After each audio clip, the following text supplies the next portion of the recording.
Alors, un article sur Tom's Guide, une autonomie plus faible qu'annoncée selon les tests pour Tesla, malgré des autonomies correctes sur leur véhicule. Selon des tests indépendants, les Tesla auraient moins d'autonomie que les estimations EPA annoncées. Alors, je vous passe l'intro. Pour les voitures électriques, les constructeurs annoncent des autonomies selon différents tests de protocole. Si le test européen EDC est très éloigné de la réalité, son potentiel successeur est WLTP, et surtout le test américain EPA sont beaucoup plus proches d'une utilisation réaliste.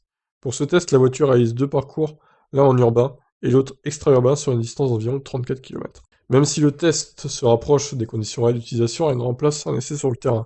C'est pourquoi, afin de réaliser un comparatif, le site Edmunds a décidé de tester plusieurs véhicules électriques et de comparer les distances parcourues par la voiture et celles estimées par les tests PA. Pour cela, tous les véhicules sont partis avec 100% de batterie, et le test a été stoppé à l'instant où l'indicateur affichait 0%. Alors, on va prendre l'image du coup. Ouais, pas de très bonne qualité l'image, hein. Surtout les tests, les chiffres en gris, on voit pas grand chose. Alors pour la longue range, du coup, elle arrive quand même première avec 345 miles, au lieu de 353, visiblement. Je vais essayer de zoomer un peu plus, putain, on voit rien, quoi. 353, c'est ça, ouais. La Porsche Taycan, bon, la Porsche Taycan, je sais pas ce qui s'est passé avec le test EPA, elle était vraiment sous-estimée, hein. Franchement, là, c'est très bizarre. Donc elle arrive deuxième avec 323 miles. La Model S Performance arrive troisième, 318 au lieu de 326. Le Connard électrique quatrième, 315 au lieu de 258, je pense. Assez sous-estimé aussi pour le coup. La Mustang cinquième, 304 au lieu de 270. Le Model X Long Range, un peu surestimé visiblement, 328 miles. EPA, il a fait le gars que 294 miles. Alors la Volkswagen ID4, c'est la seule Volkswagen présente aux États-Unis, hein, du coup. 287 miles au lieu de 250. Kia Niro, 285 miles au lieu de 239. Le Kia Niro qui a moins d'autonomie que le connard, hein. Ça se voit encore, ça se vérifie encore ici. La Bolt, 277 miles contre 259 EPA. Bon, à part les Tesla, on remarque que toutes les voitures sont sous-estimées niveau autonomie. Il y a vraiment que les Tesla qui sont surestimés, visiblement. Ce qui est quand même un peu étonnant. Ah, la Polestar aussi est un peu surestimée. 228 miles au lieu de 233. La Ioniq, ok, 202 au lieu de 170. Et la Mini, 150 miles au lieu de 110. Bon, étonnant que les Tesla soient surestimés à ce point.